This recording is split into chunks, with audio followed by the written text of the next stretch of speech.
Hi friends, ಇದು flooring mat, PVC flooring mat ಕುರಿಗಳಿಗೆ ಹಾಕುತ್ತಾರಲ್ಲ, ಅದನ್ನು ಹೇಗೆ ಇನ್ಸ್ಟಾಲೇಷನ್ ಮಾಡ್ತಾರೆ, ಹೇಗೆ ಫಿಕ್ಸ್ ಮಾಡ್ತಾರೆ ಅಂತ ಇವತ್ತು ಹೇಳ್ತೇನೆ. ಇಲ್ಲಿಂದ ನಾವು ಹಾಕಿಕೊಂಡು ಬಂದಿದ್ದೇವೆ, ಅಲ್ಲಿ ಹಾಕ್ತಾ ಇದ್ದೇವೆ ಮುಂದುಗಡೆಗೆ. ಮೊಟ್ಟ ಮೊದಲಿಗೆ ಒಂದು ಎಲ್ ಆ್ಯಂಗಲನ್ನು ತೆಗಿಬೇಕು. ಎಲ್ ಆ್ಯಂಗಲನ್ನು ಇಟ್ಟು 2.5 ಇಂಚ್ ಹೈಟಿಂದು 2.5 by 2.5 ಇಂಚ್ ಎಲ್ ಆ್ಯಂಗಲ್ ಫಸ್ಟಿಗೆ ಒಂದು ಲೈನ್ ಹಾಕಬೇಕು. ಅದರ ನಂತರ ಫ್ಲ್ಯಾಟ್ ಪಟ್ಟಿ ಇಡಬೇಕು. ಫ್ಲ್ಯಾಟ್ ಪಟ್ಟಿ ಇಟ್ಟು ಅದರ ಮೇಲೆ ಮ್ಯಾಟನ್ನು 2-3 ಕಡೆ ಮ್ಯಾಟ್ ಫಿಕ್ಸ್ ಮಾಡಿ, ಹಾಗೆ 2-3 ಪಟ್ಟಿಯಾಗಿ ಮ್ಯಾಟ್ ಫಿಕ್ಸ್ ಮಾಡ್ಕೊಂಡು ಅದರಲ್ಲಿ ಮ್ಯಾಟ್ ಫಿಕ್ಸ್ ಮಾಡ್ತಾ ಹೋಗಬೇಕು. ನಾವು ಆಲ್ರೆಡಿ ಕಂಟಿನ್ಯೂ ಹಾಕಿಬಿಟ್ಟಿದ್ದೇವೆ. ಅದು ಎಲ್ಲೆಲ್ಲಿ ಪಿಲ್ಲರ್ ಬರುತ್ತೆ ಸರ್, ಅಲ್ಲಿ ಪಿಲ್ಲರನ್ನು ಹತ್ತಿರ ಬಿಟ್ಟು ಬಿಡಬೇಕು. ಆ ನಂತರ ಅದನ್ನು ಕಟ್ ಮಾಡಿ ಫಿಕ್ಸ್ ಮಾಡಬೇಕು.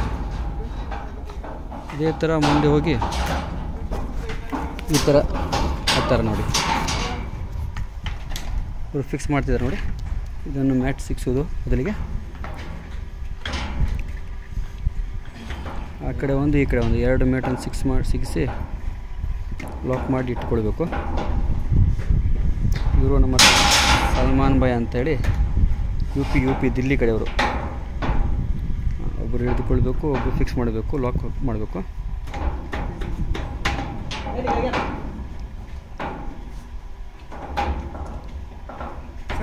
ಪೈಪ್ ಹಾಕೋಣ ಕೇಳ್ತೀರಿ, ಪೈಪ್ ಪೆಟ್ರೋಲ್ ಬೇಕಾದ್ರೆ 2 ಇಂಚ್ ರೀ, ಏನಾಗಲ್ರಿ ಒಳಗೆ ಏರ್ ಮಿಷನ್ ತಂದು ಹೊರಬಿಡ್ಬೇಕು. ಅದಾದ ನಂತರ ಇದು ಕಂಟಿನ್ಯೂ 2-3 ಪೀಸ್ಗಳನ್ನು ಫಿಕ್ಸ್ ಮಾಡಿ ನಂತರ ಲಾಕನ್ನು ಮಾಡಬೇಕು. ಮುಂದೆ ಲಾಕ್ ಮಾಡಿ ಫಿಕ್ಸ್ ಮಾಡಬೇಕು. ಮತ್ತೊಂದು ಇಲ್ಲಿ ಒಂದು